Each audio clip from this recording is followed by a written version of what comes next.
Bonjour. So, if you're looking forward to giving your TEF exam soon and you're wondering how the section A of the speaking looks like, in this video, you will see how exactly the section A of the TEF looks like and what you can do to get a CLB 7 or above. All the questions asked in this video are 7 or above, and in the end, I will in detail illustrate how and why these questions are CLB 7 and above. Alright, let's begin.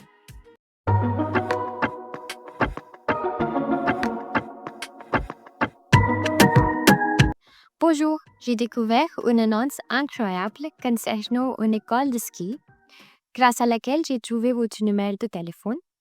J'aimerais avoir plus de renseignements à ce sujet si vous avez un instant à m'accorder, s'il vous plaît. Très bien.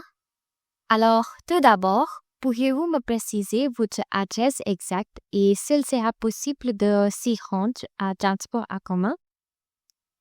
Ensuite, serait-il possible de connaître les prix associés à cette activité et aussi de savoir s'ils dépendent du niveau ou de la durée? Oui, d'accord. Je me demande également s'il existe des exigences particulières à respecter pour y participer, comme une compétence de base à maîtriser avant de commencer. Je vois. Par ailleurs, combien de personnes pourriez-vous accueillir à la fois afin de garantir une expérience personnalisée? Oui, cela me convient très bien, merci. D'ailleurs, d'après ce que j'ai lu sur l'annonce, vous proposez des moniteurs expérimentés.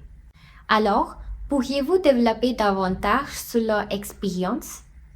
De plus, est-il nécessaire d'apporter des matériaux ou des équipements afin d'entreprendre cette activité? Je comprends. J'aimerais aussi en savoir un peu plus sur les mesures de sécurité, car certains de mes amis, ils ne savent pas très bien skier. Il est donc essentiel qu'il y ait des dispositifs pour assurer notre sécurité.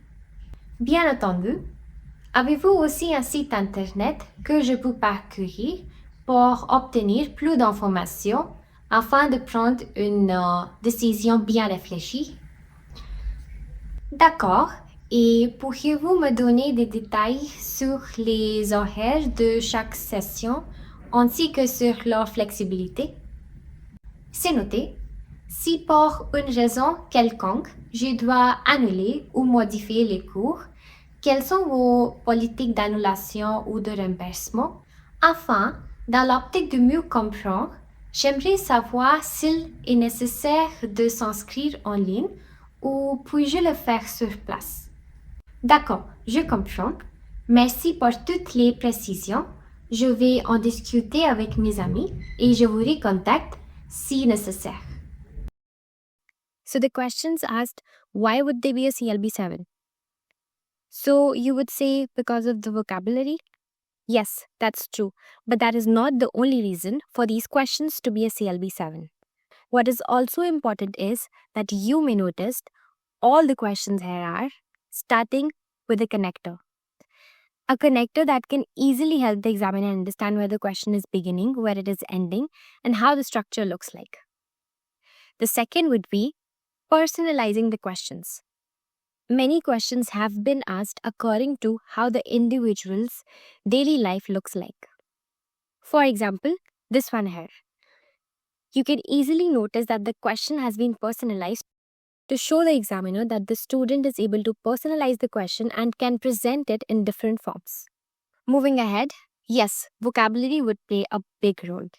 As you can notice, most of the vocabulary is varied. Only a few prepositions and subjects are reused.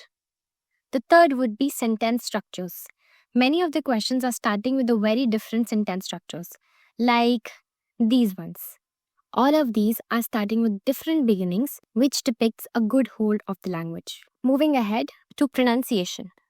So, after having taught hundreds of students who have given TEF and TCF exams, I have noticed that most of the errors are from the pronunciation. Pronunciation related to the conjugations. For example, if you read these words, most of the students pronounce it as il proposons. which is totally incorrect. It should be il propose. This is one of the most common errors noticed amongst many students, and this is extremely important to fix because these are basic A1 and A2 conjugations. So even if you can spell it correctly, but you do not know how to pronounce it, it can cause a problem. The last one, which is also very important, is grammar. You can notice that none of these questions have grammar mistakes. So does that mean that we are not allowed to make any mistake at all? That is not true.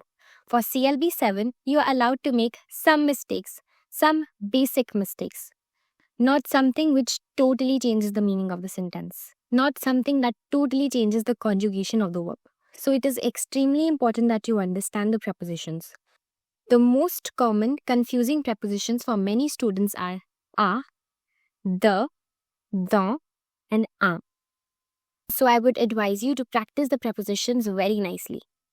Alright, hopefully you were able to understand how to construct CLB 7 questions. However, if you have any question or you wish to construct your own sentence, please feel free to drop it in the comment section and you will find it corrected. A bientôt!